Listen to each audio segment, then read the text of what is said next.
Welcome to the first Tips from a Nerd video, Secure Passwords. This is an issue a lot of people have, and I'm hoping you won't be one of them. In the first part of the video, I'll give my advice on how to keep your password safe, and in the second part, I'll give my suggestions on how to create the ultimate password. You've probably heard the 5 tips I'm about to give you before, but I believe they're more important than ever.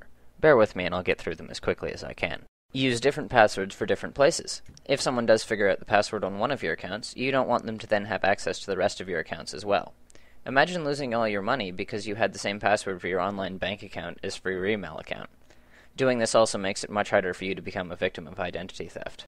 Change the password regularly. My suggestion is every 4 months if you can manage it, twice a year if you absolutely hate it, and about once every 2 months for places where you need extra security, such as online banking.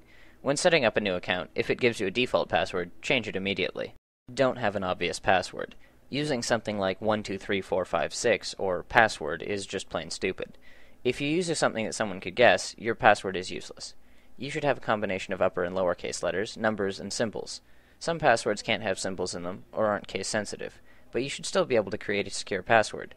An 8-character password composed of the 4 groups of characters I just mentioned has 6.1 quadrillion possibilities, but some are worse choices than others. Do not write your password down. People are told this time and time again, and do it anyways.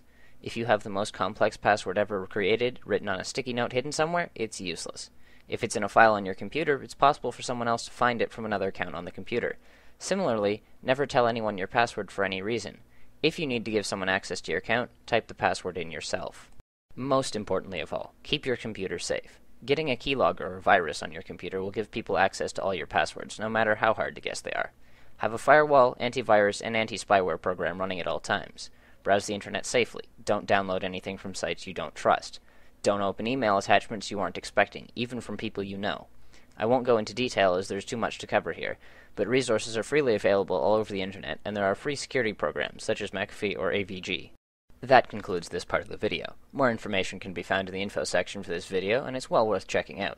If you're worried you can't remember crazy passwords, hang tight because I'll deal with that next.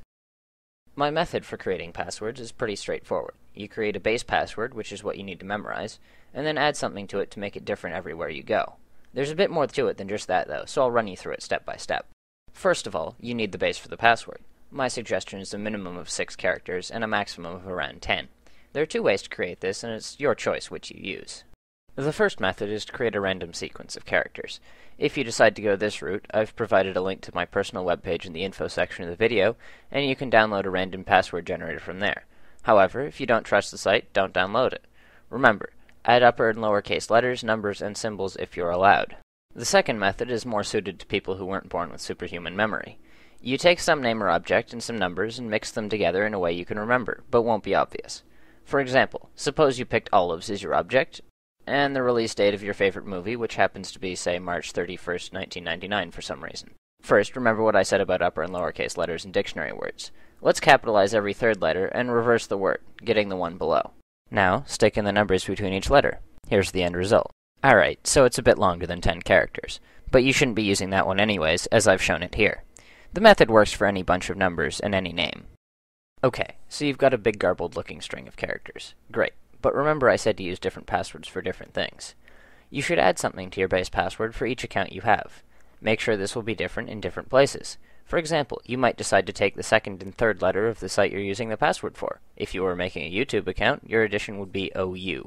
Now take this and stick it in the password at a location you can remember. For example, taking our previous base password and inserting the addition between the 4th and 5th characters gives the password shown below. Make sure you can remember your base and make your additions consistent but non-obvious, so that if someone does get a hold of one of your passwords, they won't have them all. If you can do this, you're all set and should go change the passwords on your accounts. This method even helps recover old accounts. I've had accounts that I had not used for years, and yet could still figure the password out because I used a method similar to this one. Warning! Be creative. If you use the exact method shown in this video, you're taking a risk on someone figuring out your method simply by watching this. Change things up. Use different methods of making bases, different additions, and different ways of placing them in your passwords. That's the end of this video on secure passwords. I hope you enjoyed it and learned something from it. Remember to check out the info section of this video for more information.